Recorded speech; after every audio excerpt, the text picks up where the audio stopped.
అభివందనాలు తెలియజేస్తున్నాం. దేవుడు అంతా కాచి కాపాడినందుకు దేవాది దేవునికి మహిమ చెల్లిస్తూ, ఇంకా మే నెలలో కూడా దేవుడు తన అద్భుతమైన కృపతో మనల్ని నడిపించబోచున్నందుకు ముందుగుండానే కృతజ్ఞతలు చెల్లిస్తూ, మహిమ చెల్లిస్తూ, ఘనత చెల్లిస్తున్నాను దేవాది దేవునికి. అలాగే ప్రియులారా, మీరందరూ కూడా మా యొక్క పరిచర్య ద్వారా దేవుడు మా నోటి ద్వారా పలుకుతున్నటువంటి ప్రతి మాటను మీరు ప్రేమిస్తూ, అలాగే అది దేవుని మాటగా వాటిని మీరు అంగీకరిస్తూ గ్రహిస్తున్నటువంటి విధానం బట్టి దేవుడు మిమ్ములను బహు మిక్కిలిగా దీవించి ఆశీర్వదించునుగాక. ఆయన తన వాక్కును పంపి వారిని బాగు చేశాను. ఏమండి, ఇది నా సొంత మాటలు కాదు, ఇవి దేవుని మాటలు. నా నోటి ద్వారా ఈరోజు పలుకుతున్నటువంటి దేవుని మాటలు. అలాగే అనేక మంది సేవకుల నోటి ద్వారా ఆయన మాట్లాడే దేవుడై ఉన్నాడు.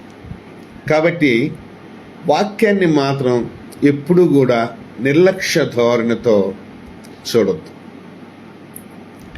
మొన్న ఒక దైవజనుడు ఫోన్ చేసి ఒక మీటింగ్కి వెళ్ళాం. అక్కడ ఒక ఆయన మాట్లాడాడు. నన్ను పరీక్షిద్దామనో ఏమో నాకు తెలియదు, కానీ మెసేజ్ అలాగుందండి అని మరుసటి రోజు నాకు ఫోన్ చేసి అడిగారు. అయ్యా, అది దేవుని వాక్యం, దానికి నేను తీర్పు తీర్చలేను అని చెబుతూ, దేవుని వాక్యం ఎవరు చెప్పినా దేవుని ఆత్మ చేత నింపబడిన వాడై దేవుని సంకల్పము చొప్పున దేవుని చిత్తానుసారమైన సమయంలో దేవుడు వాడుకునే పాత్రగా తనని కనుక దేవుడు నిల్చోబెడితే ఆ సేవకుడు ద్వారా వచ్చు ప్రతి మాట దేవునిది అని మనం గ్రహించాలి. హల్లెలూయా. కాబట్టి ప్రసంగికులను లేక దైవజనులను మనం ఎప్పుడు కూడా తక్కువగా అంచనా వేయకూడదు, తప్పుగా అంచనా వేయకూడదు, తక్కువగా ఎప్పుడు కూడా వారిని చూడకూడదు. ఈ విషయాన్ని మీరంతా కూడా గ్రహించాలని మనస్ఫూర్తిగా నేను కోరుకుంటున్నాను. మీరు ఒకరిని ఒకరు ప్రేమించుకోండి. నిన్ను వలె నీ పొరుగు వారిని ప్రేమించు. నువ్వు దేవుణ్ణి ఎలా ప్రేమిస్తున్నావో అలాగే దేవుని ప్రేమ నీ పొరుగు వాని పట్ల చూపించు అని ప్రభు అయిన యేసుక్రీస్తు వారు మనకి ఒక కొత్త ఆజ్ఞ ఇచ్చారు. అది చాలా కష్టమైనది. అయితే వారిని విమర్శించడంలోనూ, వారిని అనేక రకాలుగా నిందించడంలోనూ మనము ఈ రోజున ఆరితేరిపోతున్నాం. నోటికి హద్దులు లేకున్నా, అలాగే మన భక్తికి కూడా కొన్ని హద్దులు నియమించుకోకున్నా ఎదుటి వారి పట్ల అసభ్యకరమైనటువంటి పదజాలాన్ని ఉపయోగిస్తూ అసహ్యతను, అసూయను కనపరుస్తున్నాం. ఇది దేవునికి విరోధమైనది. సరే, ఈరోజు కొన్ని మాటలు నాకు దేవుడిచ్చిన జ్ఞానం మేరకు నేను మీతో పంచుకోవాలని ఆశపడుతున్నాను. ఈ కృపను నాకు అనుగ్రహించినందుకు దేవునికి మహిమ చెల్లిస్తున్నాను. ఆయన మాటలు చాతపట్టుకోవడం అంటే, ఆయన మాటలు నోట నుండి విడుదల చేయాలి అంటే, నేను ముందుగా ఆయన సంకల్పములో, ఆయన చిత్తములో ఏర్పాటు చేయబడిన వాడినై ఉండాలి. అలా ఉన్నందుకు నా పట్ల అమితమైన కృపను ఆయన చూపించి, ఆయన ప్రత్యక్షత జ్ఞానాన్ని నాకు దేవుడు దయచేసినందుకు నేను దేవుడిని ఘనపరుస్తున్నాను.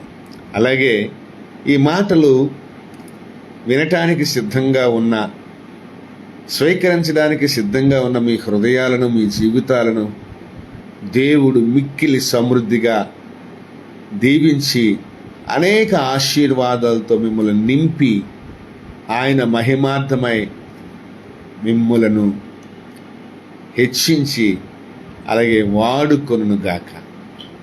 రోజు మీ పిల్లలు మీ కుటుంబాలు, మీ వ్యాపారాలు, మీ ఉద్యోగాల్లో దేవుడు మీకు తోడుగా ఉండి ఆయన సన్నిధి మీతో ఉంచి మిమ్మల్ని ఆశ్చర్యకరముగా దీవించునుగాక. హల్లెలూయా. ఈరోజు నేను కొన్ని మాటలు చెప్తాను, వినండి. యోహాను సువార్త 7వ అధ్యాయంలో 1-5 మాటలు చదువుకుంటే కనుక, అటు తరువాత యూదులు ఆయనను చంప వెదికినందున యేసు యూదయలో సంచరించనొల్లక గలిలయలో సంచరించుచుండెను. యూదుల పర్ణశాలల పండుగ సమీపించెను గనక ఆయన సహోదరులు ఆయన్ను చూచి, నీవు చేయుచున్న క్రియలు నీ శిష్యులను చూచినట్లు ఈ స్థలము విడిచి యూదయకు వెళ్ళుము. బహిరంగమున అంగీకరింపబడగోరువాడెవడును తన పని రహస్యమున జరిగింపడు. నీవు ఈ కార్యములు చేయుచున్న ఎడల నిన్ను నీవే లోకమునకు కనపరుచుకొనుమని చెప్పిరి. ఆయన సహోదరులైనను ఆయన యందు విశ్వాసముంచలేదు. ఏమండి, ఇది అన్నదమ్ముల గొడవ. నేను లేఖనంలోనికి వెళ్ళే ముందు ఒక మాట చెప్తాను. ఒక రోజు ఒక ఫంక్షన్లో ఏం జరిగిందంటే, ఒక అన్నయ్య ఒక తమ్ముడు ఇద్దరు తాగేసి వచ్చారు. తాగేసి వచ్చి నేను అక్కడ ఉన్నాను. భోజనం సమయంలో సాతాను ఎప్పుడు గొడవ పెట్టుకుంటా తెలుసా? కథలు, కార్యక్రమాలు అన్నీ చక్కగా జరిగిపోయిన తరువాత భోజనాల దగ్గర మాత్రం సాతాను ఎక్కువగా 100కి 100% పని చేస్తాడు. అవునా కాదా? కాబట్టి ఫంక్షన్స్లో భోజనానికి ముందే కూర్చుండిపోతే గనుక ఆ గొడవల నుండి బయటపడడానికి అవకాశం కుదురుతుంది. అందుకోసమే తగువులకి వెనక ఉండాలంట. భోజనానికి మనము ఒక పని చేయాల. ఏంటంటే, ఈ సూత్రాన్ని పాటించాలి. ఏ సూత్రం? భోజనానికి ముందుండాలి, తగువులకు వెనుక. అయితే విచిత్రం ఏంటంటే, ఆ తగువులో ఏమైందంటే, భోజనం దగ్గర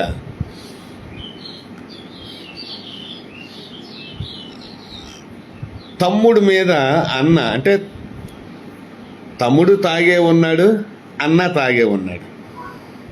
చూడండి, అక్కడ వాళ్ళ తమ్ముడితో గొడవ వేసుకొని అందరి మీదకి రుద్దాడు. ఆ గొడవని అందరి మీదకి రుద్ది ఆ గొడవని అంటాడు కదా, నువ్వు పెద్దోడువు కదా, ఆడికెందుకు నువ్వు బుద్ధి చెప్పడం లేదు అని.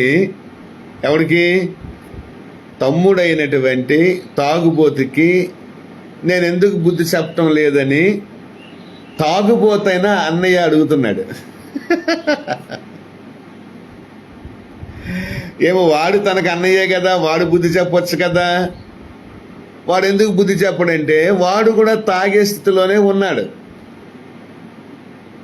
ఒక తాగుబోతుకు తీర్పు తీర్చడు. ఒక నీతిమంతుడు ఇంకొక నీతిమంతుడికి తీర్పు తీర్చడు. ఒక రాజు ఇంకొక రాజుకు తీర్పు తీర్చడు. నువ్వు న్యాయం కావాలని ఎలాగడగాలి?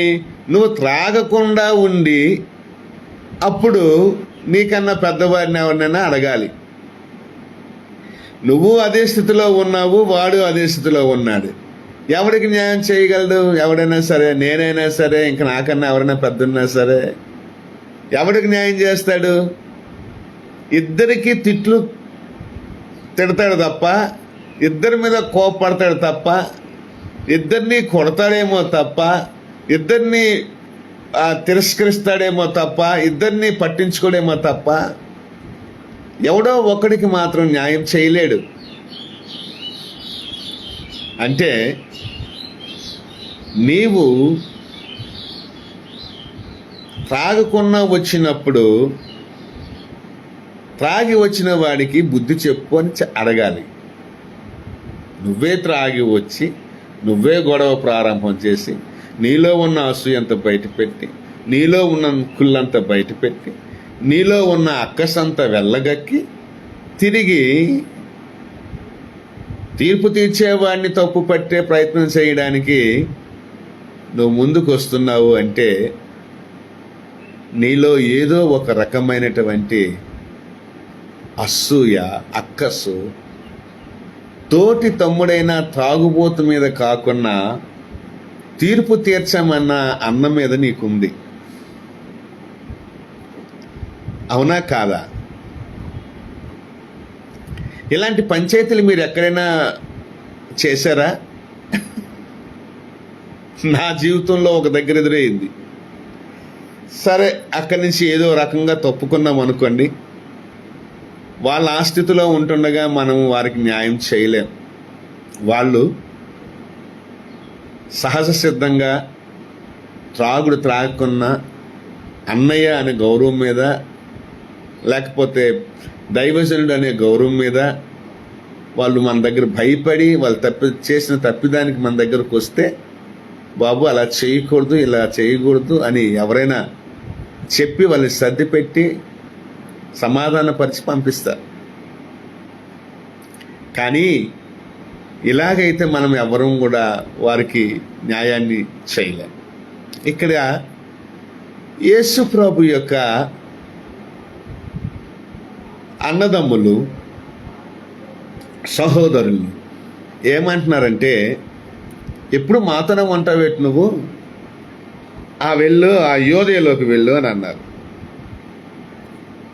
యోదయలోకి వెళ్ళు, సంచరించి అక్కడ ఈ గలిలీలో చేస్తున్న అద్భుతాలు, సూచక క్రియలు అన్నీ కూడా వాళ్ళ ముందు చెయ్యు. అప్పుడు నువ్వు ఎవరో బహిరంగంగా ఈ లోకానికి కనపడతావు. నువ్వు ఎక్కడ నీకు నువ్వు చూపించుకోవడానికి ఏదో బిల్డప్ చేస్తున్నావేమో అని ఆయనను తక్కువ చేసి చూచారు. ఆయన చేసేవి గొప్ప కార్యాలు, ఆయన చేసేవి ఆశ్చర్యకార్యాలు, ఆయన చేసేవి మహత్కార్యాలు. అలాంటివి సొంత తమ్ముళ్ళే. ఎందుకంటే యేసుప్రభు కన్నా చిన్నవాళ్ళు ముందు యేసుప్రభువే పుట్టాడు. సొంత తమ్ముళ్ళే అతని మీద నమ్మకం ఉంచలేదు, విశ్వాసం ఉంచలేదు. ఏమంటున్నాడంటే, ఆయన సహోదరులైనను ఆయన యందు విశ్వాసం ఉంచలేదు. ఏం చేద్దాం చెప్పండి? చాలా సమస్య. తన సొంత అంటే అక్కడ యోదయలో వాళ్ళంతా యేసుని చంపడానికి ప్రయత్నం చేస్తున్నారు. వీళ్ళ తమ్ముళ్ళు ఏమంటున్నారు తెలుసా? ఆ విషయం తెలిసే వీడు అక్కడికి వెళ్తే చస్తాడు, కాబట్టి అక్కడికే పంపించేద్దాం, ఈయన బాధ పడలేకపోతున్నాం మనం అని చెప్పేసేసి సొంత తమ్ముళ్ళు యేసుప్రభుని నువ్వు యోదయలోకి వెళ్ళు అని అంటున్నారు. నువ్వు లోకానికి తెలుస్తావు, నువ్వు అక్కడ గొప్పడు అయిపోతావు, నీ కార్యాలు అన్నీ కూడా వాళ్ళందరూ తెలుసుకుంటారు, వాళ్ళందరూ నమ్ముతారు, వెళ్ళు అని అంటున్నారు. అంటే వీళ్ళకి ఎందుకండి అది? ఏ సమయం ఆయన ఏమంటున్నాడంటే, యోదయలో యేసు సంచరించనొల్లక, ఆయనకి అక్కడికి ఇష్టపడలేదు వెళ్ళడానికి. అప్పుడే ఎప్పుడు వెళ్ళాలో ఆయనకి తెలుసు, వీళ్ళ సలహాలు ఇవ్వక్కర్లే. అందుకోసమే నేనేం చెప్తున్నానంటే, సేవ అనేది ఒక కమిట్మెంట్తో ఉంటుంది, పరిచర్య అనేది ఒక నిబద్ధతతో, ఒక నిర్ణయముతో ఉంటుంది. చాలామంది ఇది దేవుని చేత పిలువబడినటువంటి సేవకునికి మధ్యలో ఉన్నటువంటి సహవాసాన్ని బట్టి, సంబంధాన్ని బట్టి, బంధుత్వాన్ని బట్టి, స్నేహాన్ని బట్టి దేవుని సేవ జరుగుతుంది. ఆయన సమయానుకూలంగా ఆయన ఏ ప్రదేశానికి, ప్రాంతానికి పంపించాలో పంపిస్తాడు. ఎప్పుడు ఆయన యూదయలోకి వెళ్ళాలో, ఎప్పుడు గలిలయలోకి వెళ్ళాలో, ఎప్పుడు సమరయలోనికి వెళ్ళాలో, ఇవన్నీ ఎప్పుడు ఏ ఏ ప్రాంతాలకు వెళ్ళాలో, ఏ గడిలోకి వెళ్ళాలో, ఎవరి ఇంటికి వెళ్ళాలో, ఎవరు ఏ వీధి గుండా ప్రయాణం చేయాలో, ఇవన్నీ కూడా అందుకోసమే రోజు యేసు ప్రభు తెల్లవారంతా పరిచర్య చేసిన తర్వాత రాత్రంతా కూడా ప్రార్థన చేసి గడిపి తండ్రి దగ్గర రేపు ఉదయాన్న ఏ పరిచర్య చేయాలో ఆ పరిచర్యకు సిద్ధపడతాడు. ఇది దేవుని సంకల్పము చొప్పున, దేవుని చిత్తము చొప్పున జరిగేటటువంటి పరిచర్య. కాబట్టి మధ్యలో ఎవరైనా దూరి ఉచిత సలహాలు ఇవ్వాల్సిన పని లేదు. నేను ఒక అనుభవంతో నేను మీకు ఈ మాటలు చెప్తున్నాను. 2002వ సంవత్సరంలో నేను పూర్తికాలపు సేవ ప్రారంభించాను. 2002 నుంచి 2014వ సంవత్సరం వరకు సేవ చాలా అద్భుతంగా, ఆశ్చర్యకరంగా కొనసాగింది. కష్టాలు ఉన్నాయి, శ్రమలు ఉన్నాయి, బాధలు ఉన్నాయి, ఇబ్బందులు ఉన్నాయి, అనేక రకాలుగా ఎదురైనాయి. కానీ అందులో కూడా గొప్ప విజయవంతమైనటువంటి పరిచర్య జరిగింది. 2014వ సంవత్సరంలో మా సేవలోకి ఒక వ్యక్తి రావడం జరిగింది. కొందరు వ్యక్తులు రావడం జరిగింది. వాళ్ళేం చెప్పేవారంటే, మీరు ఇలా చేయండి, మీరు అలా చేయండి. మా కుటుంబీకులు కూడా మీరు అలా చేస్తే బాగుంటుంది, ఇలా చేస్తే బాగుంటుంది, అక్కడికి వెళ్తే బాగుంటుంది, ఎక్కడికి వెళ్తే బాగుంటుంది అని ఉచిత సలహాలు ఇవ్వడం జరిగింది. మరి వీళ్ళే సలహాలు ఇస్తూ ఉంటుంటే మరి దేవుడి యొక్క సందేశాన్ని, దేవుని యొక్క చిత్తాన్ని నేను ఎలా తెలుసుకుంటాను? దేవుడు నన్ను ఎలాగ వెళ్ళమన్నాడు, దేవుడు నన్ను ఎలాగ నడవమన్నాడు, దేవుడు నన్ను ఎలాంటి పని, దేవుడు ఎవరిని పిలుచుకున్నాడు? నన్ను పిలుచుకున్నాడు. దేవుడు నేను, నా భార్య, నా బిడ్డలు దేవుని మాట వినాలి. దేవుడితో మేము మాట్లాడుకోవాలి. ప్రార్థనా సమయాన్ని ఎక్కువగా దేవునికి ఇవ్వాలి. మా సమయాన్ని దేవుడికి ఇచ్చినప్పుడు, మా చెవులను దేవుడికి ఇచ్చినప్పుడు, మా మనస్సులను దేవుడికి ఇచ్చినప్పుడు, మా హృదయాలను దేవుడికి ఇచ్చినప్పుడు ఆ దేవుని స్వరం అనేది మేము వినగలుగుతాం. ఆ దేవుని సంకల్పం అనేది మేము తెలుసుకోగలుగుతాం. ఆ దేవుని మార్గం అనేది మేము తెలుసుకొని ఆ మార్గంలో నడవడానికి వీలు కలుగుతుంది. అంతేగాని నువ్వు ఇది చెయ్యు, నువ్వు అది చెయ్యు, నువ్వు ఇది చెయ్యు. యేసు ప్రభు తమ్ముళ్ళే యేసు ప్రభుకి నువ్వు యోదయలోకి వెళ్ళు అని అంటున్నారు. అది చాలా తప్పు. ప్రియులారా, ఆయన వెళ్ళడానికి ఇష్టపడలే. వెళ్ళనొల్లక, సంచరించనొల్లక గలిలయలో సంచరించుచుండెను. గలిలయలో ఎక్కడుంటే సేవ కాదు? ఎక్కడుంటే సేవ కాదు? గ్రామంలో ఉంటే సేవ కాదా? పట్టణంలో ఉంటే సేవ కాదా? నగరంలో ఉంటే సేవ కాదా? వీధిలోది సేవ కాదా? సంఘంలోది సేవ కాదా? సువార్త సేవ కాదా? ప్రవచనం సేవ కాదా? స్వస్థత సేవ కాదా? ఆయన కృపావరాలు, ఆత్మఫలాలు, ఆత్మవరాలు ఎందుకు ఇచ్చాడు? ఆయా రీతులుగా ఆయా వ్యక్తుల్ని ఆయా సంకల్పం చొప్పున, ఆయన చిత్తం చొప్పున వాడుకోవడానికే, ఆయన చిత్తానుసారంగా నిలిచిపెట్టుకోవడానికే ఇచ్చారు. కానీ ఇది నీ సొంత తమ్ముళ్ళు కానీ, లేకపోతే నీ వెనకాల ఉన్నవారు కానీ ఇష్టపడకపోవచ్చు. ఇది జాగ్రత్తగా మనం గమనించుకోవాలి. నీ సహవాసం అనేది దేవుడితో ఉన్నప్పుడు, నీ సమయం అనేది దేవునికి ఇచ్చినప్పుడు, నీ స్నేహం అనేది దేవుడితో ఉండేటప్పుడు, నీ సంబంధం అనేది దేవుడితో ఉండేటప్పుడు ఆయన సమయానుకూలమైన చిత్తానుసారమైన పని చేయటానికి నీవు నేను ఎప్పుడైనా ఇష్టపడతాం. కానీ ఇతరుల యొక్క, అందుకోసం యోబు కూడా తన స్నేహితులు వచ్చి చెప్పినప్పటికీ దేవుడితో తనకున్న సంబంధాన్ని బలపరుచుకున్నాడు తప్ప ఇంకొకరి మాట వినలేదు. తన భార్య మాట కూడా వినలేదు. ఈ రోజున దేవుడితో ఉన్నటువంటి బంధుత్వం అలాంటిది, దేవుడితో ఉన్నటువంటి అనుబంధం అలాంటిది. అయితే నువ్వు దేవుని దృష్టిలో గొప్పవాడుగా ఉన్నప్పుడు నీతో ఉన్నటువంటి సహోదరులు కానీ, స్నేహితులు కానీ, బంధువులు కానీ, ఇంటివారు కానీ నిన్ను ఎక్కువగా నమ్మరు. నీ కార్యాలు గొప్పవైనా నమ్మరు, నీ సహాయం గొప్పదైనా నమ్మరు. నువ్వు ఎంత మంచి స్నేహాన్ని వాళ్ళ మధ్య చూపించినా అది నమ్మరు. నిన్ను కమర్షియల్గా వాడుకుంటారు, ఎమోషనల్గా వాడుకుంటారు. నిన్ను వ్యాపారం, నువ్వు డబ్బులు ఇస్తే తీసుకుంటారు, నువ్వు మాట్లాడితే మాట్లాడతారు. నువ్వు వాళ్ళ జీవితాల్లో, వాళ్ళ కుటుంబాలకి, వాళ్ళ పిల్లలకి వాళ్ళ అవసరాలు ఏమైనా తెలుసుకొని వాళ్ళ అవసరాలకు సహాయపడితే సహాయం తీసుకుంటారు. కానీ నిన్ను మాత్రం నమ్మరు. గుర్తుపెట్టుకోండి, నిన్ను విశ్వసించరు. నీ మీద ఉండాల్సిన అసూయ ఎప్పుడు ఉంటూనే ఉంటుంది. నీ మీద పెరగాల్సిన కక్ష, లేకపోతే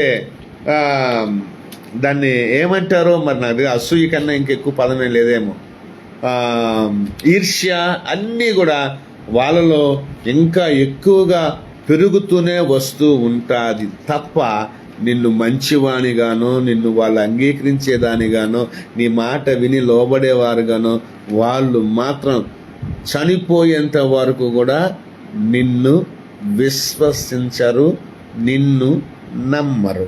ఇంకా వీడు ఎప్పుడు చస్తాడా అని ఆశిస్తారు తప్ప ఎప్పుడు చంపుదామా అని ఆలోచిస్తారు తప్ప ఇంకొక రకంగా కాదు. ఎందుకు యోధకి వెళ్ళమంటున్నారు వీళ్ళు? ఎందుకు యోధకి వెళ్ళమంటున్నారు? అక్కడ ఉన్న వాళ్ళు యేసుని చంపడానికి ప్లాన్ చేస్తున్నారు, అదే వారికి తెలుసు.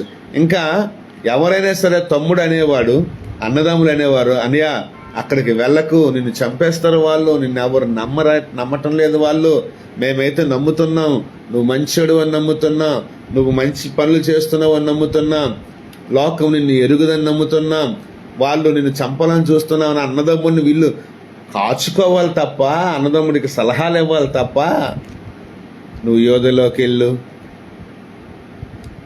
అక్కడ కార్యాలు చెయ్యు, అక్కడ కనపరుచుకో, ఎక్కడొద్దు నువ్వు. ఎందుకు ఈ ఫీలింగ్? ఆ ఫీలింగ్ ఎందుకు నేను ఈరోజు చెప్తాను, వినండి. యేసు ప్రభు తిరస్కరించబడ్డాడు. He was rejected by his own people and by his own brothers, own family.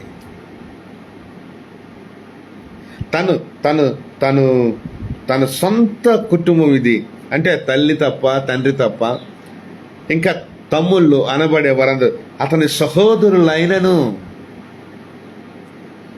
అతను యందు విశ్వసించలేదు, నమ్మకం ఉంచలేదు, ఆయన యందు విశ్వాసం ఉంచలేదు. ఇక్కడ కొన్ని మాటలు నేను ఈరోజు మీతో పంచుకోవాలని ఆశపడుతున్నాను. కీర్తనాకారుడు ఒక మాట అంటాడు. 69వ కీర్తన 8వ వచనంలో ఒక మాట మనం చదువుకున్నాం. దావీదు కీర్తనాకారుడు ఒక మాట తన అనుభవం గుండా మాట్లాడుతున్నాడు. ఏమని మాట్లాడుతున్నాడు? నా సహోదరులకు నేను అన్యుడనైతిని, నా తల్లి కుమారులకు పరుడనైతిని. ఏంటట? ఒక సొంత కుటుంబంలో, ఒక సొంత కడుపున పుట్టిన బిడ్డలకు, అన్నదమ్ముల్లో ఈయనేంటంట మిగతా అన్నలు, మిగతా. ఇక్కడ దావీదు 8వ వాడు. 7 కుమారులు యెష్షయికి ఉన్నారు. ఈ 7 కుమారులకి అంటే ఈ 7 అన్నదమ్ములకు దావీదు అన్యుడిలాగా ఉన్నాడు. వాళ్ళతో కలిసి పెరగలేదు, వాళ్ళతో కలిసి తినటం లేదు, వాళ్ళతో కలిసి నివసించడం లేదు. వారు అతన్ని కలుపుకోలేకపోయారు, అతన్ని తెలుసుకోలేకపోయారు. తండ్రి కూడా దగ్గరికి చేర్చలేకపోయాడు. ఎందుకు అంటే దావీదు తల్లి విషయంలో కూడా చిన్న చూపే జరిగింది. దావీదు తల్లి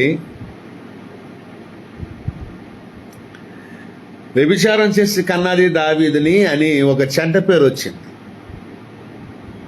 అయితే దావీదును ఇలాగే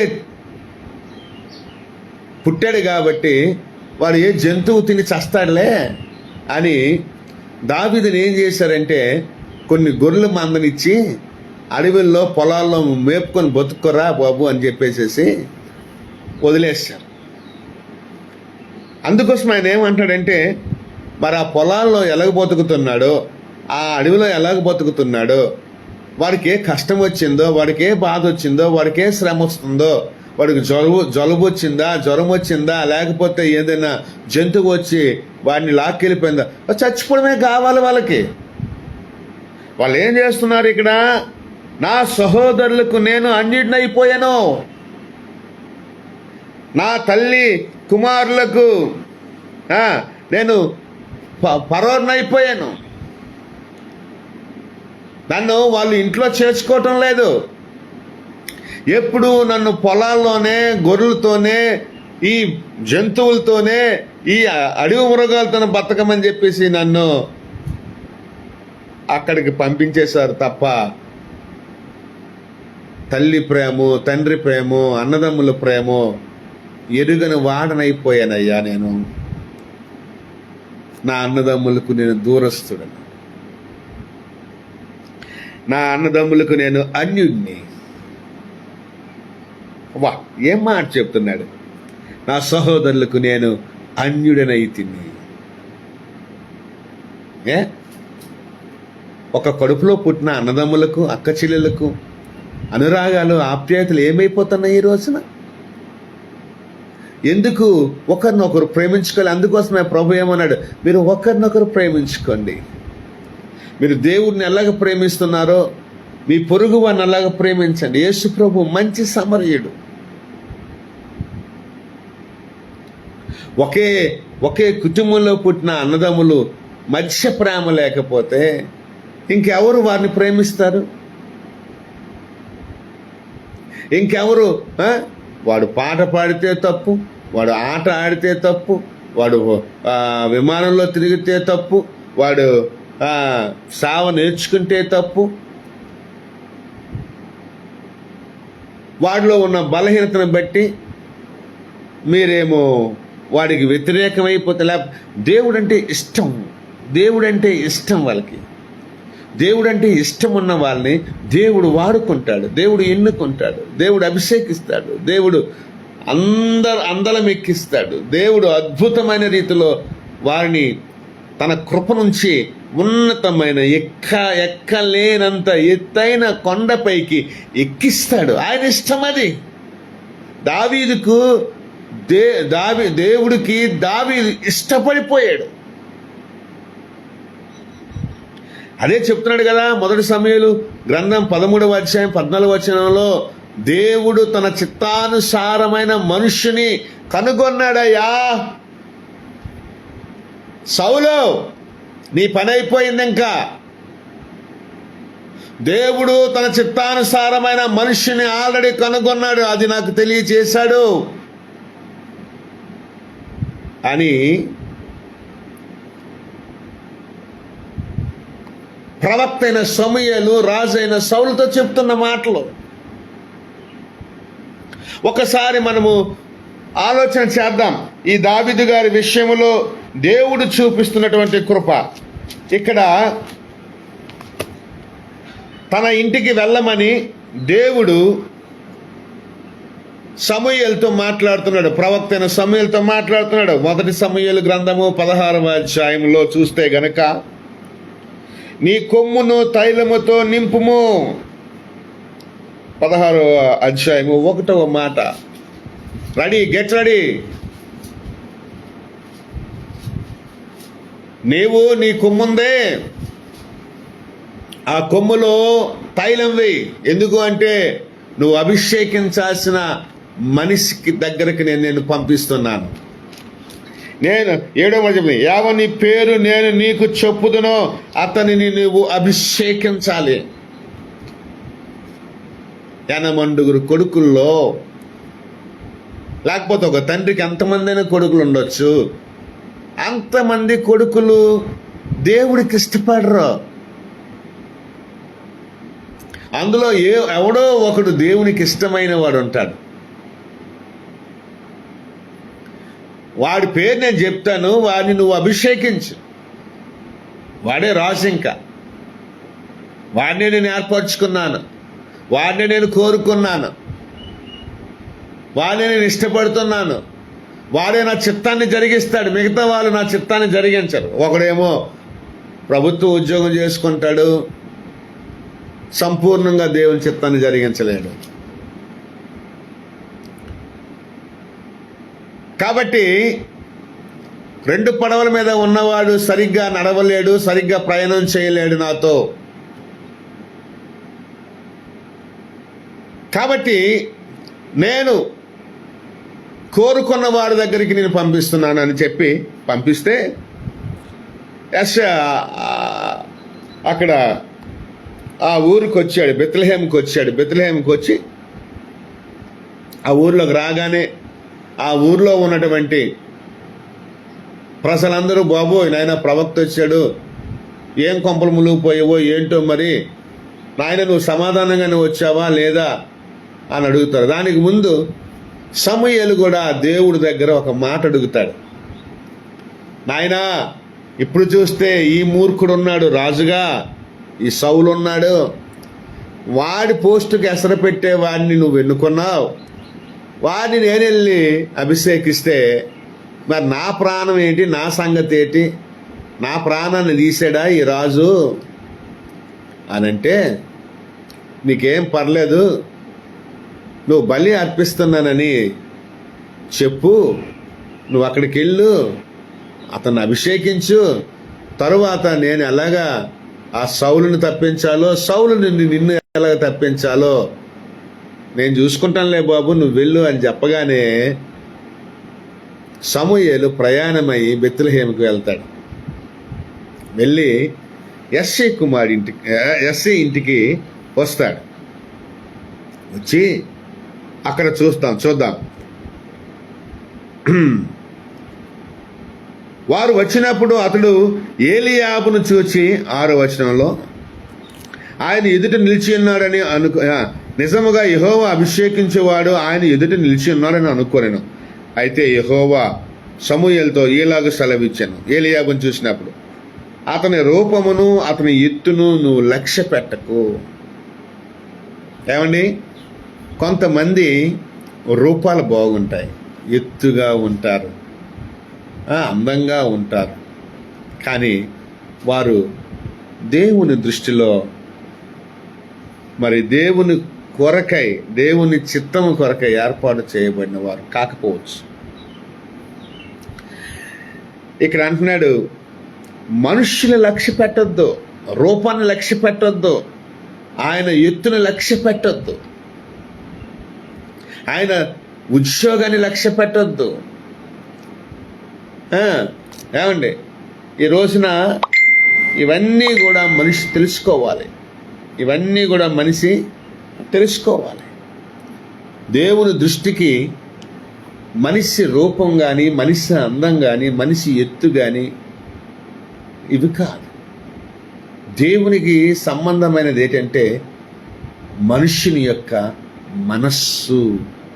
అందుకొరకే మీరు మనస్సు మారి రూపాంతరము చెందండి అని దేవుడు అపోస్తలుడైన పౌలు ద్వారా మనల్ని హెచ్చరిస్తున్నాడు. రోమీల్ని హెచ్చరించాడు, అలాగే అందరికీ మనకందరికీ కూడా ఆ మాట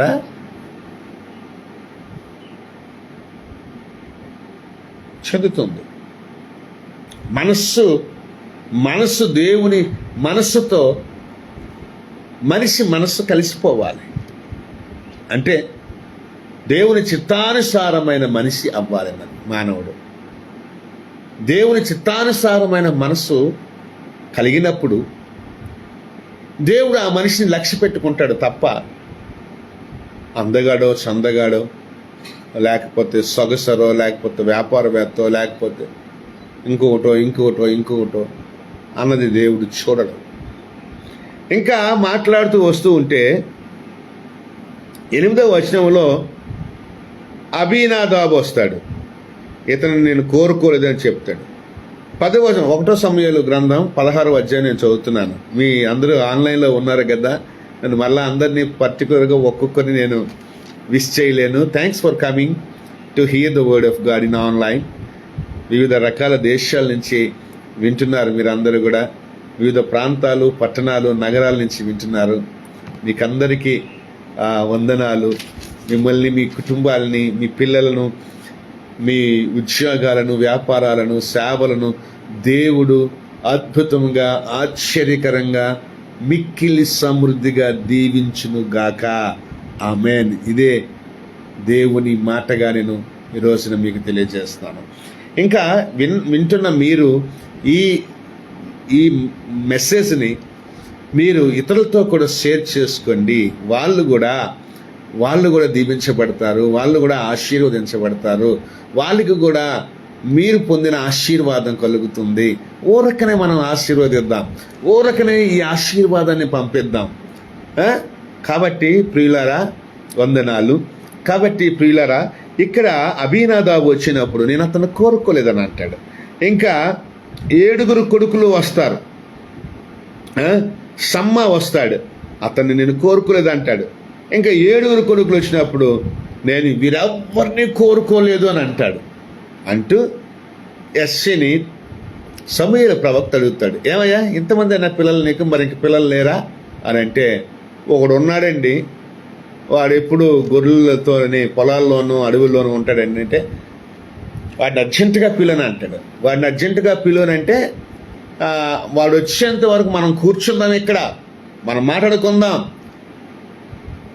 ఈ 7 అయితే దేవుడు వీడిని అంగీకరించలేదు. ఈ 7 దేవుని దృష్టికి దేవుని చిత్తానుసారమైన మనుషులు కారు. ఒకే కడుపున పుట్టిన అన్నదమ్ములు, అక్క చెల్లెళ్ళు అందరూ కూడా దేవునికి ఇష్టమైన అయిపోతారా చెప్పండి? మరియా, మార్త, లాజరు ఉన్నారు. మార్తమ్మేమో ఇంకా యేసు ప్రభుకి అభ్యంతరకరంగానే ఉంది. లాజరేమో అడ్రస్లే లేవు. మరియమ్మ ఒక్కదాయే దేవుడికి ఇష్టంగా ఉంది. అలాగనే ఒక కుటుంబంలో ఉన్న అక్క చెల్లెళ్ళు, ఒక కుటుంబంలో ఉన్న అన్నదమ్ములు దేవునికి ఇష్టంగా బ్రతుకుతారని అనుకోకూడదు. వాళ్ళందరినీ దేవుడు ఎన్నుకున్నాడని అనుకోకూడదు. వాళ్ళందరినీ దేవుడు పిలిచాడని అనుకోకూడదు. వాళ్ళందరికీ దేవుడు పట్టాభిషేకం చేసేస్తాడని అనుకోకూడదు. వాళ్ళందరినీ దేవుడు సింహాసనం ఎక్కించేస్తాడని అనుకోకూడదు. దేవుని సంకల్పములో, దేవుని చిత్తములో, దేవుని ప్రణాళికలో, దేవుని ఏర్పాటులో ఎవరు ఇష్టంగా ఉంటున్నారో వారినే దేవుడు ఏర్పరచుకుంటాడు, పిలుచుకుంటాడు, అభిషేకిస్తాడు. అలాగే ఆయన ఏదో ఒకేసారి పైకెక్కి ఎక్కించడు. అనేక రకాల శ్రమల గుండా, బాధల గుండా, అనేక రకాల సమస్యాత్మకమైనటువంటి పరిస్థితుల గుండా, అనేక లోయల గుండా, అనేక రకాలైన అనుభవాల గుండా, అనేక రకాలైన కొరతల గుండా, అనేక రకాలైన పరీక్షల గుండా అతన్ని అగ్ని పరీక్షల గుండా నడిపించుకెళ్తాడు. ఎందుకో తెలుసా?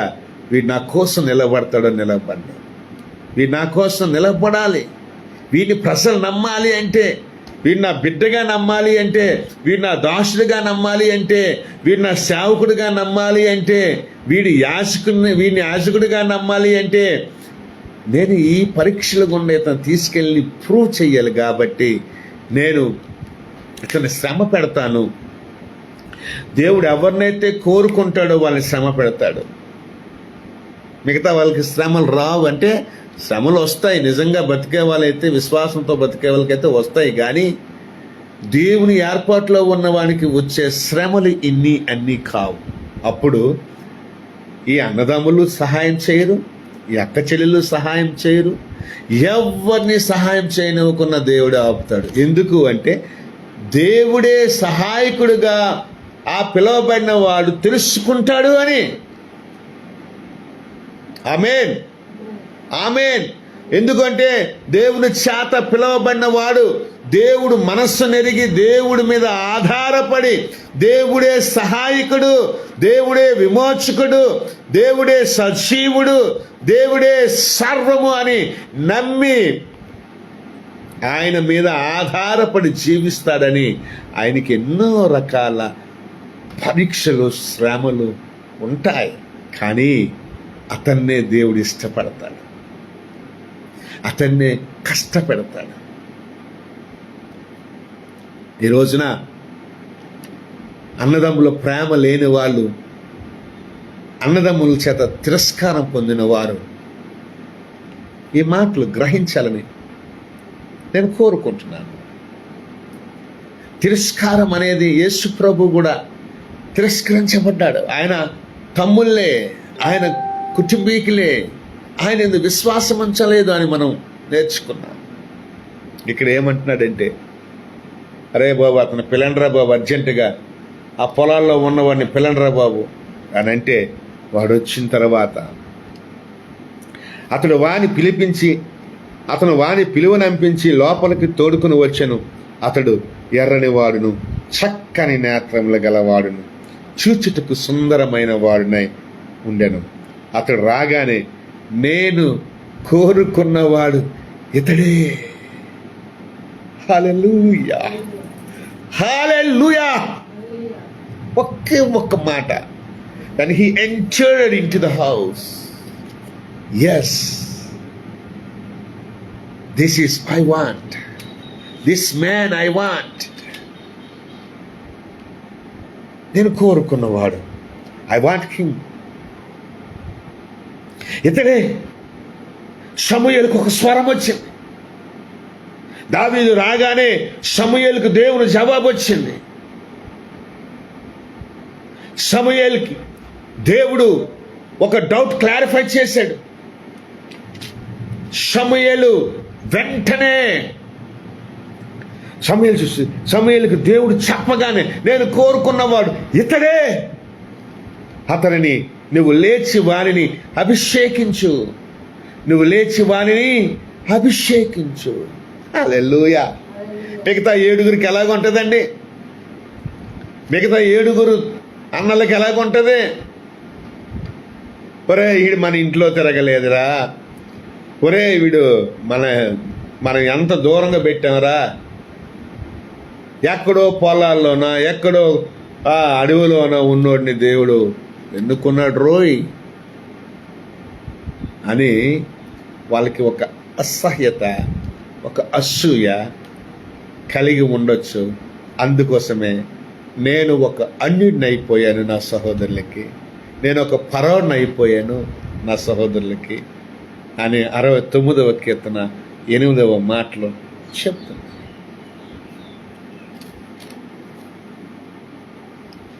తెలుసండి, ఇలాంటి స్థితి నాకు కూడా ఉంది. నాకు 4 తమ్ముళ్ళు. నా పిన్ని కొడుకు మా దగ్గరే పెరిగాడు. ఒక 5 తమ్ముళ్ళు వేసుకున్నాను. నన్ను దేవుడు పిలుచుకునేటప్పుడు నా భార్య, నాకు చిన్న గవర్నమెంట్ ఉద్యోగం ఉండేది, అది విడిచిపెట్టి దేవుడి సేవకు వచ్చేసాను. ఎందుకంటే అటు గవర్నమెంట్కి ఇటు దేవుడికి దాసుడుగా నేను ఉండలేను. నా ఆర్టీసీలో కండక్టర్ జాబ్ వచ్చినప్పుడు 1 సంవత్సరం చేశాను. తర్వాత ఆ డిపార్ట్మెంట్లో అన్నీ కూడాను నోటితో ఎన్నెన్ని మాటలు వింటామంటే చెవులంట మరి బిరడలు పెట్టుకోవాలి ఆ భాషకి, ఆ సంస్కృతానికి. స్టార్టింగ్ నుంచే అన్నీ కూడా సింగులర్ వర్డ్ లాంగ్వేజ్లే అక్కడ. నేనేమో సాఫ్ట్ మైండ్ నాది. దేవుడు సేవ చేద్దామన్న మైండ్. ఉద్యోగం లేకపోతే ఉద్యోగం లేనివాడు సేవ చేస్తున్నాడు అని అనిపించుకుంటారని. అలాంటప్పుడు అప్పటికి మా అమ్మ మా నాన్న బెడ్రిడెన్, ఎవరికి ఉద్యోగాలు లేవు. మా తమ్ముడికి ఒకడికి ఉండేది, కానీ వాడు కార్గిల్ వార్ అని చెప్పి వచ్చాడు ఇంటికి. అప్పుడు నాకు వచ్చి చిన్న జీతంనే 1750 రూపాయలు జీతం వచ్చేది. ఆ జీతంనే 4 తమ్ముల్ని, తండ్రిని, తల్లికి వైద్యాన్ని చేయించడానికి అలా చేశాను 1 సంవత్సరం. అందరూ బాగుపడ్డారు, అందరూ జీవించారు. తర్వాత దేవుడు వదిలేయమన్నాడు, సార్ ఆ ఉద్యోగాన్ని వదిలేయమన్నాడు.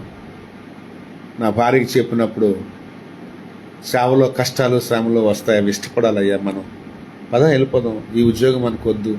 ఇద్దరం కూడా తరపిది పొందుకున్నాం, దేవుడు సేవ చేద్దాం. ఇంతవరకు ఈ 2 సంవత్సరాలైనా నువ్వు నీ తల్లికి తండ్రికి కాస్తైనా సంపాదించి వాళ్ళకు రుణం తీర్చావు, కాస్తైనా నీ తమ్ముళ్ళకి అన్నం పెట్టావు, అదొక సంతోషం నీకు.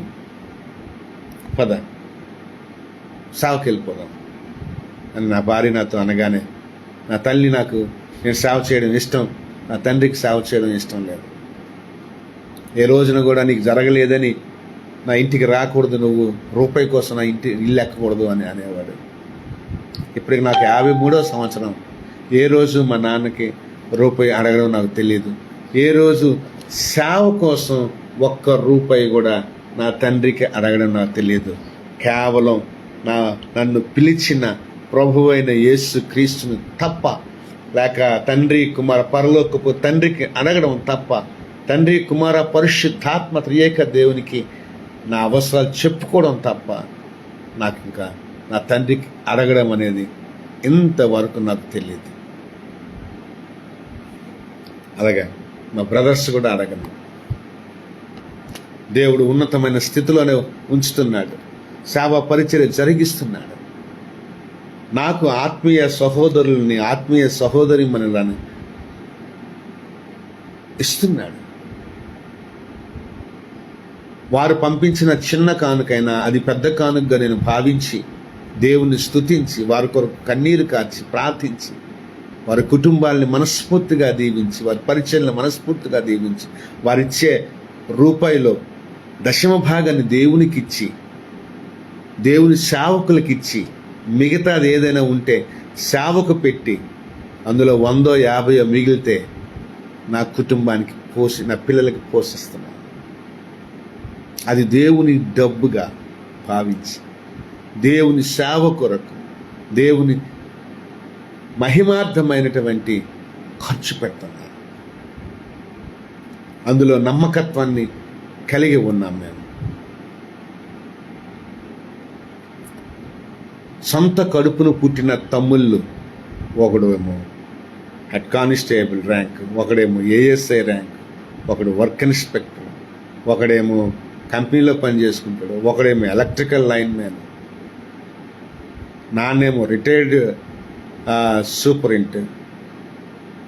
వీళ్ళందరూ సంపాదకులు.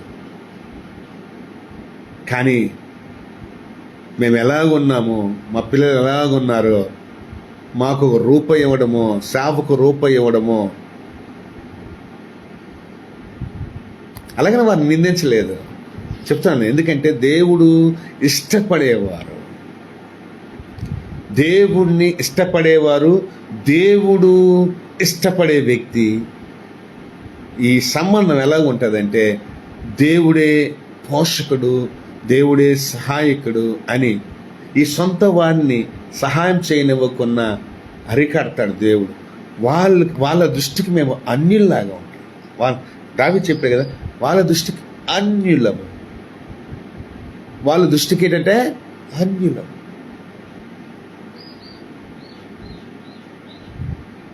ఏ రోజు కూడా ఏదైనా సేవకు అవసరమై ఉందా? పిల్లలకి అవసరం. మా పిల్లలకి చదువుకోవడానికి స్కూల్ కాలేజీ ఫీజు కానీ స్కూల్ ఫీజు కానీ, పోనీ వాళ్ళకి ఏదైనా పాకెట్ మనీ కానీ, ఈ 5 తమ్ముళ్ళు ఎవలా? ఆ తాత కూడా, మా నాన్న తాత కూడా ఎవలా? మాకు పెద్ద సంఘం లేదు, సేవ పెద్దగా ఉంది, సేవ చేస్తూనే ఉన్నాం. మీరు సహాయపడుతున్నారు కొంతవరకు, కొద్దిమంది మాత్రమే సహాయపడుతున్నారు. అందుని బట్టి మీకు ప్రభు పేరిట నా వందనాలు. ఇంకా ఈ సేవ దేవుని చేతిలో ఉంది. దేవుని కనుదృష్టిలో మేము ఉన్నాం.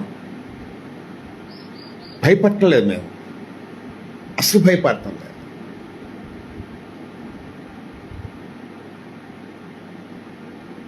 కానీ సొంత అన్నదమ్ములకు అన్యుడైపోయాడు దావీదు. సొంత అన్నదమ్ములకు నేను కూడా అన్యుడయ్యాను. వాక్యానుసారమైన జీవితం, కానీ ఆత్మ సంబంధమైన అన్నదమ్ములకు, అక్క చెల్లెళ్ళకు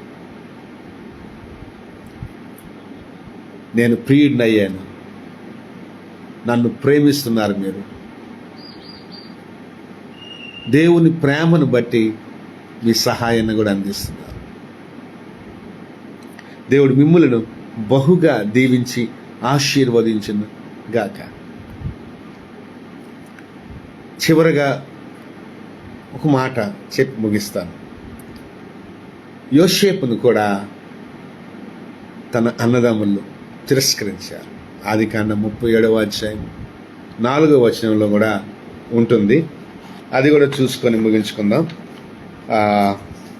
తరువాత నెక్స్ట్ వీక్లో కూడా దీని కంటిన్యూషన్ ఇస్తాను. చాలా అద్భుతమైనటువంటి సందేశం ప్రియులారా, ప్రభు నాకు ఇచ్చినటువంటి సందేశం. అతని సహోదరులు తమ తండ్రి అతనిని తమ అందరికంటే ఎక్కువగా ప్రేమించుట చూచినప్పుడు వారు అతని మీద పగపట్టి అతనిని క్షేమ సమాచారమైనను అడుగలేకపోయారు. ఏమండి, తండ్రి అందరినీ ప్రేమిస్తాడు, కానీ ఎవరి మీద ఒకరి మీద కొద్దిగా అధికమైన ప్రేమ ఉంటుంది. యేసు ప్రభుని తండ్రి ఎంతో ప్రేమించాడు. సరే, ఇంకా మిగతా అన్నదమ్ములకి ఏమైందంటే, యోసేపు అన్నదమ్ములకి అది ఇష్టపడలేదు. అతని మీద పగపట్టారు. అతనికి క్షేమ సమాచారమైన అడగలేదు. మంచి చాట్లు కూడా ఆయన దగ్గర సంప్రదించలేదు. ఇంకా గాయపరిచారు, కొట్టారు, ఇంకా తోసివేశారు, గోతులోకి తోసారు. ఎందుకులే చస్తాడులే, ఎందుకు చావడంలే, ఎక్కడో దగ్గర మనకు దూరంగా ఉంటే మంచిది అని ఆ పెద్దోడు ఆ రూబేనికి కాస్త అన్నదమ్ముడి మీద చిన్న ప్రేమ కలిగిందేమో, చంపే వద్దులేరా ఎందుకు అని చెప్పేసి ఆ యాత్రకు వెళ్ళే వాళ్ళకి, ఐగుప్తుకి వెళ్తున్న వాళ్ళకి అమ్మేశారు. వాళ్ళు తీసుకెళ్ళిపోయి అక్కడ ఒక ఇంట్లో పెట్టారు. ఆ ఇంట్లో కూడా కొద్ది సమస్య వచ్చింది. మళ్ళీ జైలుకి వెళ్ళాడు. జైల్లో బాధలు అనుభవించాడు. అక్కడ కూడా ఇద్దరికి కళ్ళు వస్తే ఆ కళ్ళ భావాలు చెప్పాడు. వాళ్ళు కూడా మర్చిపోయారు. ఇదంతా తిరస్కారం కాదా? ఇదంతా అవమానం కాదా? ఇదంతా కష్ట సమయం కాదా? ఇదంతా పరీక్ష కాదా? ఇదంతా శ్రమ కాదా?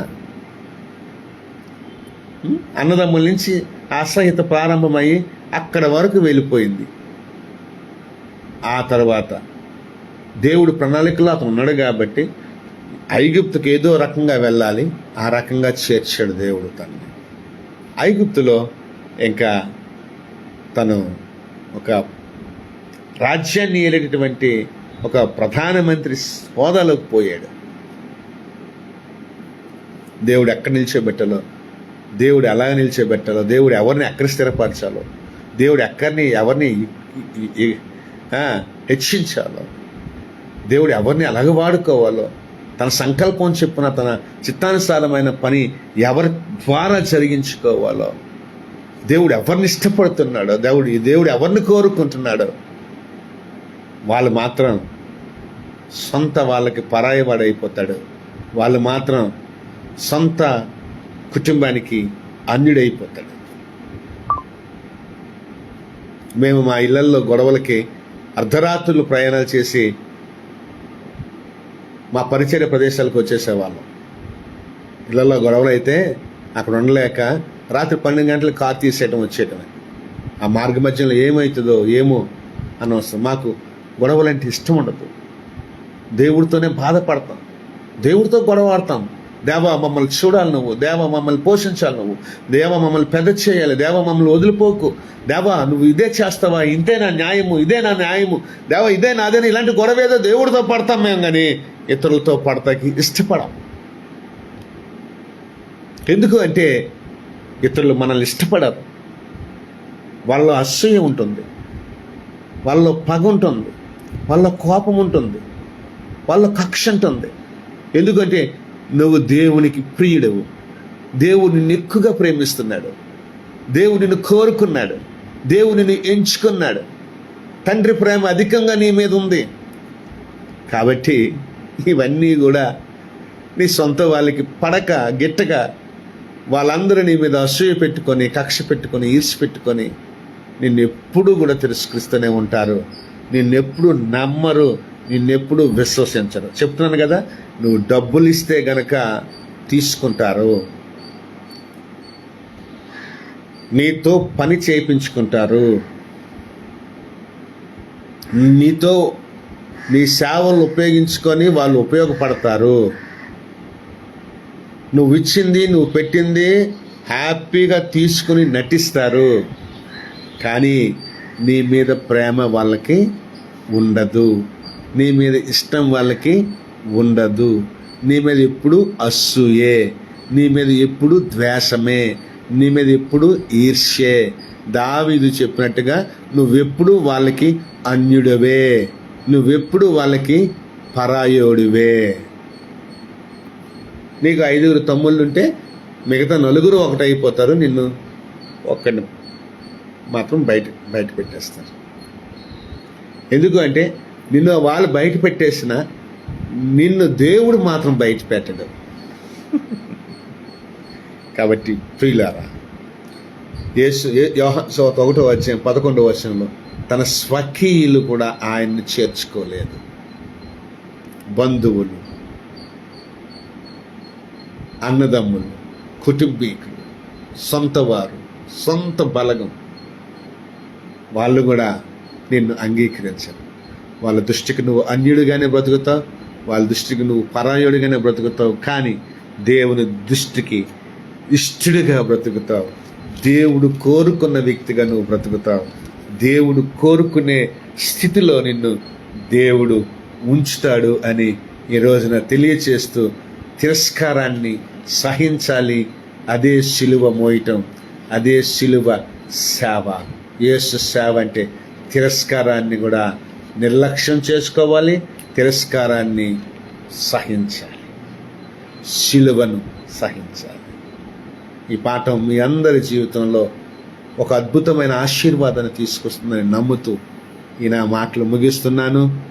మీరు ఎవరి చేత తిరస్కరించబడినా సరే దేవుని చేత మాత్రం ఎప్పుడు తిరస్కరించబడరు అని మీకు ప్రోత్సహిస్తూ, అలాగే దేవుని దృష్టికి విలువైన వాడేమని తెలియచేస్తూ, దేవుడు కోరుకునే మనిషివి నువ్వేనని తెలియచేస్తూ, దేవుని అద్భుతమైనటువంటి సంకల్పములో నువ్వు భద్రపరచబడిన వాడవని నువ్వు తెలుసుకోవాల్సిందిగా కోరుకుంటూ, నిన్నే దేవుడు అందరికన్నా హెచ్చించి రాజుగాను, లేకపోతే మంచి హోదా ఉన్నటువంటి మంచి ఎత్తైన స్థలంలో నిన్ను కూర్చోబెట్టి నిన్ను ఆశీర్వదించి హెచ్చించి నీ కుటుంబాన్ని, నీ సేవను, నీ పరిచర్యను, నీ పరివారాన్ని అద్భుతమైన రీతిలో తను నడిపించుకుంటూ తన చిత్తానుసారమైన కోరికలన్నీ నీ యందే ఆయన తీర్చుకుంటూ నిన్ను తృప్తిపరిచే దేవుడు నీ దేవుడైన యేసయ్య అని ఈ రోజున తెలియచేస్తూ ఈ మాటలు ముగిస్తున్నాను. ధైర్యంగా ఉండండి, దేవుని స్తుతించండి, ఘనపరచండి, మహింపరచండి, దేవునికి కృతజ్ఞతలు చెల్లించండి. దేవుని యొక్క ఆశీర్వాదాలు అమితంగా పొందుకోవాలని ఆశిస్తూ ఈ నా మాటలు ముగిస్తూ ఉన్నాను. దేవుడు మనల్ని దీవించి ఆశీర్వదించును గాక. ఆమేన్. అలాగే మన మధ్యలో నా భార్య పాస్టర్ మిను గారు ఉన్నారు. వారు వచ్చి చివరి ప్రార్థన చేశాక ఆశీర్వాదం తీసుకొని ఈ కార్యక్రమాన్ని ముగించుకుందాం. దేవుడు మిమ్ములను మిక్కిలి సమృద్ధిగా దీవించును కాక. ఆమేన్. హల్లెలూయా. ప్రార్థన చేసుకుందాం. సకల ఆశీర్వాదంకే కానుభూతురా నీ ఘనమైన నామములో స్తుతి స్తోత్రాలు చెల్లిస్తుంది తండ్రి ప్రభ. ఈ మధ్యాహ్నానికి కాల సమయంలో తండ్రి ప్రభ, నీ రాసు ద్వారా తండ్రి నీ బలమైన స్వరాన్ని ప్రభ మా అందరికీ వినిపించవు తండ్రి. హల్లెలూయా. నీ సిలువ సేవ గురించి ప్రభ అయ్యా తండ్రి ప్రభ, ఆ దినం ఆ రోజులు ప్రభ నీ సొంత కుటుంబం ద్వారా నువ్వు తిరస్కరించబడ్డావు తండ్రి ప్రభ. ఈ దినం ఎంతో మంది ఈ లోకంలో ప్రభ మీ కొరకు ఎంతోమంది నిలబడ్డారు ప్రభా నీ కోసం. వాళ్ళ ప్రభా అయ్యా తండ్రి వారి జీవితంలో తండ్రి వాళ్ళ సంబంధి ద్వారా ఎంతోమంది తిరస్కరించబడ్డారు తండ్రి ప్రభా. ఎంతోమంది దుఃఖంలో ఉన్నారు, ఎంతోమంది బాధలో ఉన్నారు తండ్రి. వాళ్ళని దర్శించండి తండ్రి. నువ్వు సూటికి మాట్లాడు తండ్రి. ఈరోజు నీ వాక్యం ద్వారా ప్రభా ఏ పరిస్థితిలో ఎంతోమంది ఉన్నారు తండ్రి. ఈ మాట ద్వారా వాళ్ళని బలపరచండి తండ్రి ప్రభా. దేవానికి స్తోత్రాలు తండ్రి. ఈ మాట ప్రకారం ప్రభ చేసేవాడు ప్రభ అయా తండ్రి ఎక్కలైనా ఎత్తైన కొండ ప్రభ ఎక్కించేవాడు, నువ్వు దీవించేవాడు తండ్రి. తండ్రి స్తోత్రాలు అయా ప్రభ. ఎంతోమంది ఆన్లైన్ ద్వారా ప్రభ నీ జీవమైన వాక్యం విన్నారు తండ్రి. ఈ వాక్యం ద్వారా బలపరిచయం తండ్రి ప్రభ. అలాగే తండ్రి ప్రభ నీ వాక్యంలో నిలకడిగి ఉండడానికి ప్రభ వాళ్ళని దీవించండి, స్థిరపరచండి, బలపరిచండి తండ్రి ప్రభ. హల్లెలూయా. వారి జీవితంలో గొప్ప కార్యం జరిగించాను తండ్రి ప్రభ. అయా ప్రభ సహాయ సకాలు అందించాను తండ్రి ప్రభ. ఆ దినంలో తండ్రి ప్రభ యూసుఫ్ జీవితంతో ప్రభ వాళ్ళ కుటుంబం ద్వారా తిరస్కరించబడ్డారు, కానీ ప్రభ తన జీవితంలో గొప్ప కార్యం చేస్తున్నారు. అయా దావీదు జీవితంలో కూడా ప్రభ వాళ్ళ జీవితంలో కూడా తండ్రి ప్రభ తన జీవితంలో గొప్ప కార్యం చేస్తావు తండ్రి ప్రభ. అలాగే తండ్రి ప్రభ ఎంతో మంది ఈ దినం తండ్రి ప్రభ అయా తండ్రి వాళ్ళ కుటుంబం ద్వారా తిరస్కరించబడతారు తండ్రి. వాళ్ళని ప్రభ నీ యందు నిలకడిగి ఉండడానికి, స్థిరంగా ఉండడానికి, నీ వాక్యమందు బలంగా ఉండడానికి సహాయం చేయండి ప్రభ. అయా తండ్రి ఎంతో మంది బిడ్డల ప్రభ అయా తండ్రి ఎటువంటి సహాయం లెక్క ఉన్నారు తండ్రి ప్రభ. అయా తండ్రి నీ దృష్టిలో ప్రభ వాళ్ళు ఉన్నారు తండ్రి ప్రభ. ఎంతోమంది ఇష్టపడ్డావు ప్రభ, ఇష్టపడేవారు ఉన్నారు తండ్రి ప్రభ. వాళ్ళని నువ్వు ఈనుకుంటావు తండ్రి ప్రభ. వాళ్ళని తండ్రి ప్రభ నీ దగ్గర నీ పాద చెంతల ప్రభని చేర్చుకుంటావు తండ్రి. నేను నమ్ముచున్నాను తండ్రి ప్రభ. వాక్యం విన్న ప్రతి బిడ్డని ప్రభ ఆన్లైన్లో ఎంతోమంది ఉన్నారు. ప్రతి ఒక్క బిడ్డల పేరు పేరు దీవించను, ఆశీర్వదించను తండ్రి ప్రభ. గొప్ప విజయ జీవితంలో దయచండి. కుటుంబీకుని పేరు పేరున దీవించను. వాళ్ళ ఉద్యోగాలు, వాళ్ళ ప్రయాణంలో వాళ్ళ బిడ్డలను ప్రభా దీవించను, ఆశీర్వదించను. ఎంతోమంది పరిచర్య గురించి ప్రార్థిస్తుంది. ప్రతి బిడ్డను, ప్రతి కుటుంబీకును ప్రభా పేరు పేరు దీవించు, ఆశీర్వదించి ఊరంతా ప్రతిఫలం మనకి దయచేయండి ప్రార్థిస్తుంది ప్రభా. ఈ పరిచర్య ద్వారా ప్రభా అనేక మంది దీవించబడడానికి నీ కృప చూపించండి, మార్గం సరళం చేయండి. ఈ పరిచర్యకు కావాల్సిన, కుటుంబం కావాల్సిన ప్రతి అవసరాన్ని తీర్చండి, సహాయ సకలు అందించండి ప్రభా. నీ కృపలు మమ్మల్ని భద్రపరచండి. అలాగే సంఘంలో జతపరచండి ప్రతి బిడ్డని, ప్రతి కుటుంబీకుని ప్రభా నీ కృపలు భద్రపరచండి తండ్రి. ఈ నెల అంతటి నీ కృప కాపులు ఇచ్చి ప్రభా నీ సజీవుల రెక్కల కింద మమ్మల్ని భద్రపరిచే దేవానికి వేలాది వందనాలు చెల్లిస్తుంది తండ్రి. నువ్వు చేసిన అనేక సహాయంను బట్టి, అద్భుతాలను బట్టి, ఆశ్చర్యకాలను బట్టి నీ సేవలు మమ్మల్ని బలంగా వాడుకొని దానికి స్తోత్రాలు. అలాగే వచ్చిన మైనాలు కూడా ప్రభా అనేక అద్భుత కార్యాలు జరగడానికి, అనేక స్వార్థ సభలు జరగడానికి ప్రభా అయ్యా మీరు కృప చూపించి మార్గం సరళం చేయమని ప్రార్థిస్తుంది తండ్రి. అలాగే తండ్రి మా బిడ్డలు కూడా జ్ఞాపకం చేసుకోండి. వాళ్ళ చదువులో తోడిని అండకుండా ఉండండి, గొప్ప జ్ఞానం ఇవ్వండి, దైవ జ్ఞానం ఇవ్వండి ప్రభాని కృపలు భద్రపరచండి. అలాగే సావిక సంఘాన్ని దీవించండి. అయ్యా దేశంలో ప్రతి ప్రజలు ప్రభా మారు మనసు పొందుకోవడానికి సహాయం దయచేసి దేశంలో ప్రభా అయ్యా తండ్రి ఎటువైపు చూసిన భయంకరమైన పరిస్థితులు ఉన్నాయి తండ్రి ప్రభా. దేశంలో శాంతి సమాధానం సమకూర్చండి ప్రభా. మీ ప్రజల ప్రభా కాచి కాపాడండి, కృపలు భద్రపరచండి. మీ సేవకుల కుటుంబంలో ప్రభా అయ్యా మీ సేవకులను దీవించను ప్రభు, ఈ పరిచర్యలు అయ్యా ప్రభు బహుబలంగా సేవలు బలంగా వాడుకోమని ప్రార్థిస్తుంటండి. అనేక ప్రజలను ప్రభు నిరక్షణ మార్గంకి నడిపించమని దీవించమని ప్రార్థిస్తుంటండి. సమస్త మహిమగంత ప్రభావం మీద మార్పించుకుంటూ యేసు పరిశుద్ధ నామమున అడిగి వేడుకుంటున్నాం తండ్రి, ఆమేన్. ఇప్పుడు మన పరమ తండ్రి నా దేవుని యొక్క ప్రేమ, కుమారుడైన యేసుక్రీస్తు వారి యొక్క మహాకృప, పరిశుద్ధాత్మ దేవుని యొక్క అన్యోన్య సహవాసము, సమాధానము కూడిన మనకును సార్వత్రిక సంఘానికి సకల పరిశుద్ధులకు ఇప్పుడు ఎల్లప్పుడు సదాకాలము తోడైంది నడిపించును గాక. ఆమేన్. యేసు రక్తమే జయం, శిలువ రక్తమే జయం. ప్రభు యేసు నామములో సంపూర్ణ విజయము కలుగును గాక. ఆమేన్. God bless you. దేవుడు మిమ్మల్ని దీవించుగాక. ఆమేన్. అందరికీ వందనాలు. Praise the Lord. వందనాలు. ఆమేన్. దేవుడు మిమ్మల్ని అందరినీ దీవించుగాక. ఆమేన్. లైవ్ బ్రాడ్కాస్ట్లోకి వచ్చినందుకు, ఆన్లైన్లో వాక్యాన్ని విన్నందుకు దేవుడు మిమ్మల్ని దీవించుగాక. అలాగే మీరు ఇతరులతో షేర్ చేస్తున్నారని నమ్ముతున్నాను. అలాగే రికార్డింగ్ తర్వాత వాక్యం వింటున్న మీకు, మీ కుటుంబాలకు దేవుని యొక్క మేలులు నజరేయుడైన యేసుక్రీస్తు నామంలో కలుగునుగాక. God bless you all. మా కొరకు ప్రార్థించండి, మా పరిచర్యకు ప్రోత్సహించండి, మాతో పాలిభాగస్తులు కండి. అలాగే అనేక ఆత్మల రక్షణార్థమైనటువంటి ఆశీర్వదకరమైన పాత్రలుగా భాగస్తులుగా మాతో ఉండాలని కోరుకుంటూ ఈ మాటలు ముగిస్తున్నాను. దేవుడు దీవెనలతో మీ అందరినీ దేవుడు తృప్తిపరచాలని కోరుకుంటూ గాడ్ బ్లెస్ యూ ఆల్.